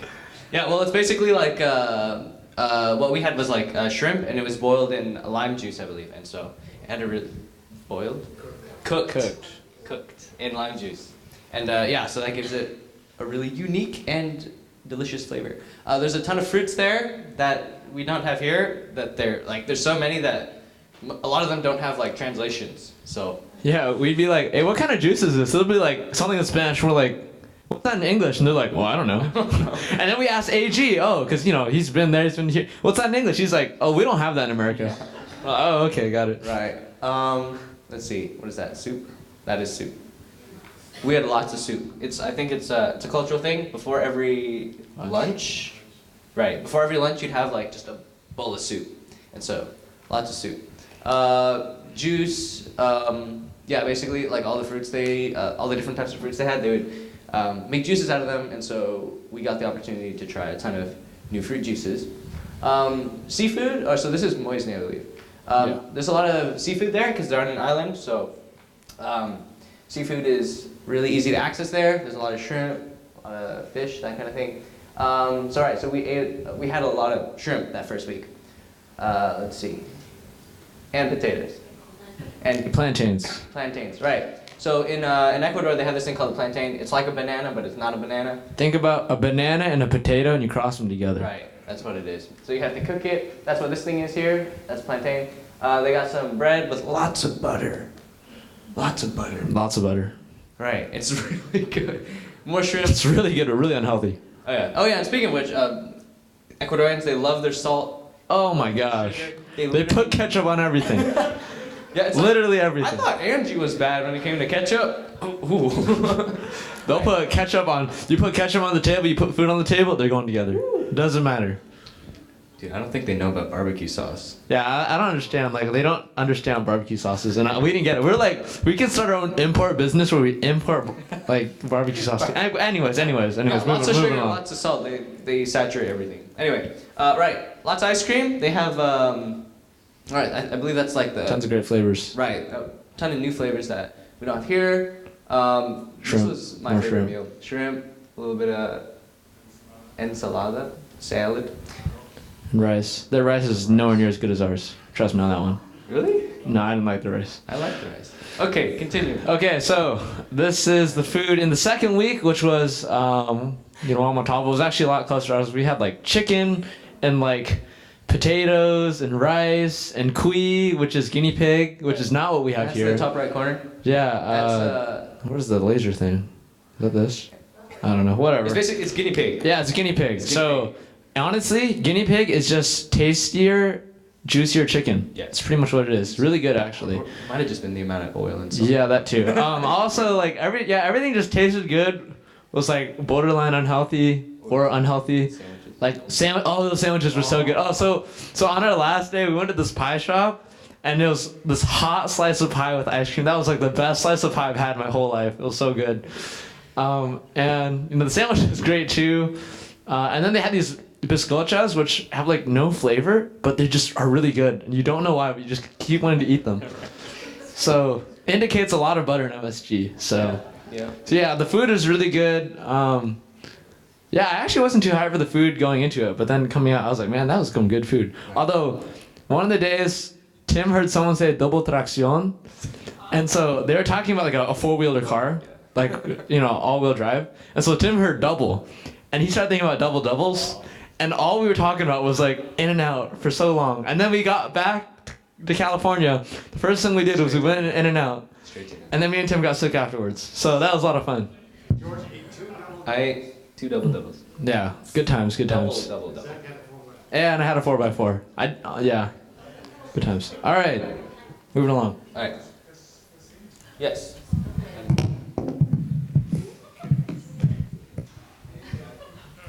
Okay, you go. Yeah, I'm going to get you out of here real quick. You got my notes there, Jen? Yeah. No more slides, right?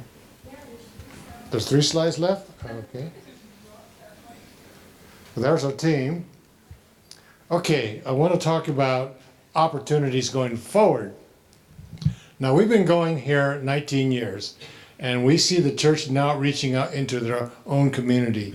This is a church that we've been doing VBS in the past number of years, but they're starting a new church building there, and they're looking for help. The first church where Charlotte went, Wamantavo, that church is built up, and now they're reaching out to the areas that we used to do VBS.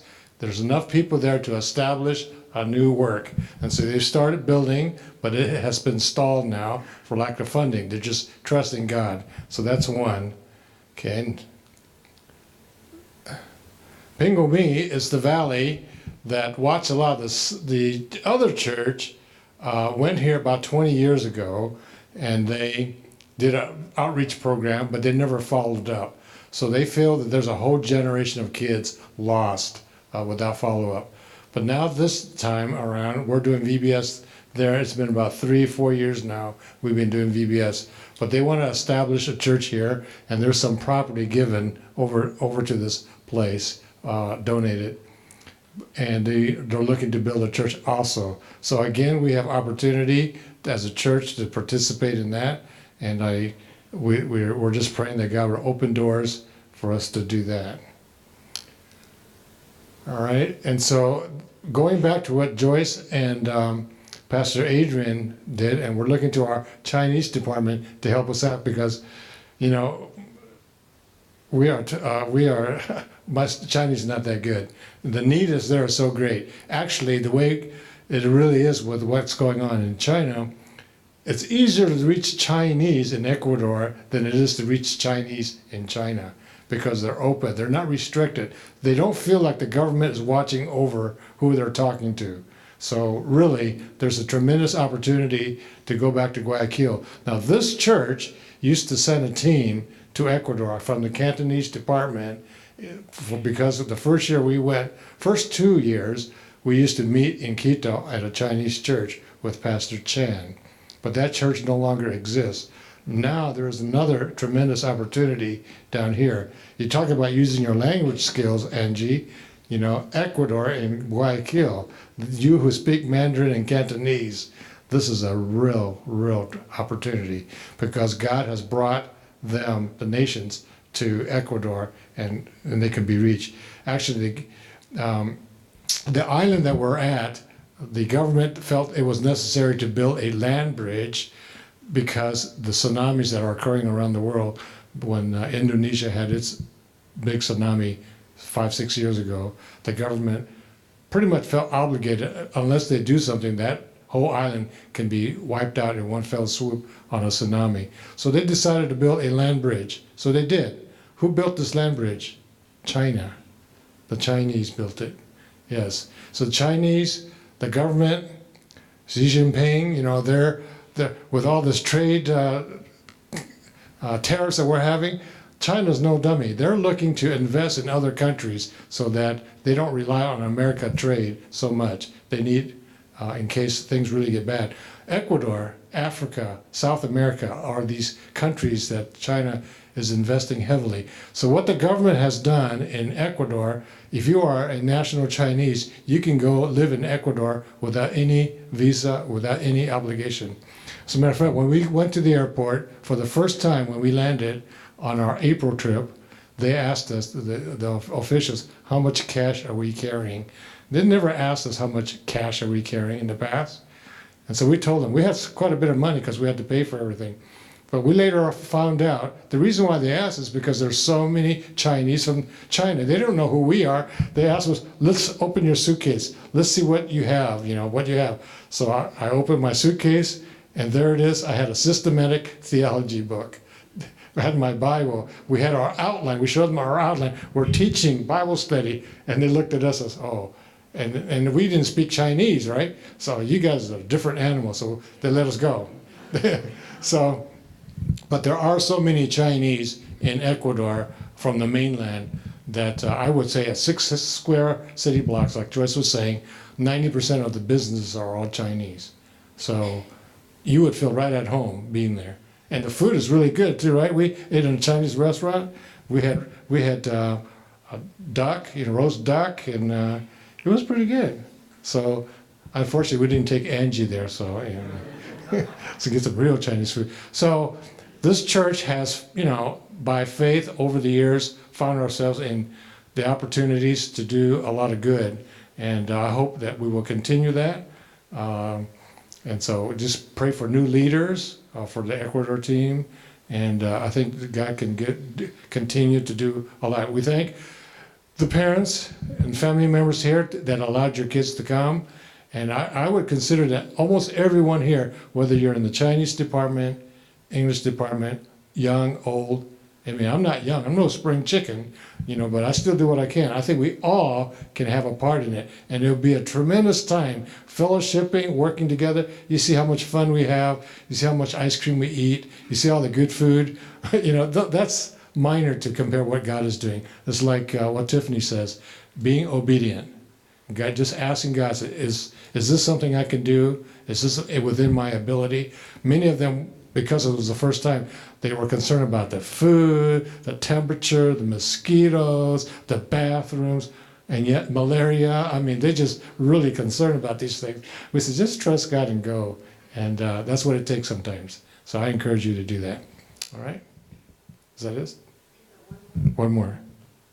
Oh, yes. Okay, so our brother Alan has been assigned to Spain as a missionary there, as a director of Reach Beyond, which used to be HCJB. Anybody know what HCJB stands for? Herald in Christ Jesus Blessed. All right, John. Very good. So it is now not, let's say, cool, or not, that's not the right word, appropriate to have, even as a mission organization, to have anything that does anything with Christianity or Christ, because you are not able to go into places if you have a Christian, anything that has to do with Christian. So Reach Beyond can be almost anything, right? You reach beyond, or you go into countries that you have to start, like David Chow was sharing with us a couple of weeks ago about how you have to establish some business, because everything. Wycliffe Bible is kicked out of China now. Cru is kicked out of China. I mean, it's really a different time, era, and yet we read always that is during the most difficult times that the Christians in a country thrive. When persecution exists, their faiths are challenged, and that is so very important. And so, anyways, as Christians, we need to not give up. We need to do what we can. There is a disparity of resources given to these third world countries, and we here in America have the opportunity to make a significant difference. According to Joshua Project, just a few years ago, there was 17,000 unreached peoples group in the world. Today, they estimate there's only about 7,000 So, Matthew 24:14, and this gospel of the kingdom of God will be preached in all the world as a testimony to the nations, and then the end shall come. I want to follow and finish with this one verse. And this is a verse, if you go to HCJB, which Jan and I had the chance to go this past summer to their headquarters, and you walk into their lobby, and there's a big mural sitting in the lobby of these different people standing what John saw. John, the writer of Revelations, the writer who saw a glimpse of what heaven looks like. And there's a picture of all these people, and it says, and after this I looked, this is John speaking, and there, this is what God's insight he gave to John.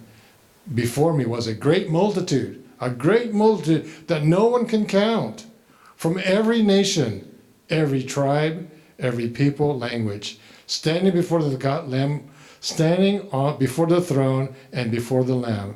They were wearing white robes and were holding palm branches in their hands, and they cried out with a loud voice, "Salvation belongs to God." So, to hasten that day when the Lord's return, we need to labor. Your life of significance will only be significant if you use it to advance the kingdom of God. Whether you're in school, whether you're in your career, whatever it is, we are in this world, but not of this world, okay? And so we have a chance to use our lives, each of us. And so I pray that you would consider next year, the 20th anniversary, we already are planning big celebrations, but more importantly, to give glory to God. So thank you for coming tonight. Thank you for these young people. Really, this is the first year we felt that we were not going to have a team. And it is true. We had them sign on a dotted line. And God provided. So any questions, really brief? Any questions, and we'll let you go. So you can talk to any one of us on the team about next year. We'd like to not have to worry about that 8 people or less, because we won't go unless there's more people. Anyways, okay? Any questions? No questions? Let's. Oh yes, we have a presentation. All right. Close first? All right, let's close first. I'm going to ask Pastor to come up and close us. Let's pray. Father, we praise you. We thank you that you are a good God. And you desire for everyone to hear the gospel and come to the salvation of Jesus Christ.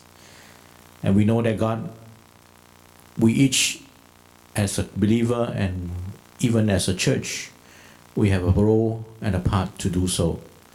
And so, God, we pray that you will use us and use your church for that glory and for that honor of bringing more souls into the kingdom. And so, Father, we pray that you will just glorify yourself in our midst this day as we are able to share what God is doing in Ecuador. And so as we leave this place, we ask that you go with us and bless us with a good night rise as well. In Jesus' name we pray. Amen. Okay, we have one special presentation though, so the group want to get ready? Okay, so this, when I first saw this, I was just, anyways, you'll understand. But Angie has practiced this, this dance, and she used it in Ecuador, and she shared with us. She says, I never understood why I practiced and learned this, but it's amazing how God can use this for His glory. She was such a big hit there. She was such a big hit, and people would just gather around her. But anyways, you'll understand. So we wanted to end with this.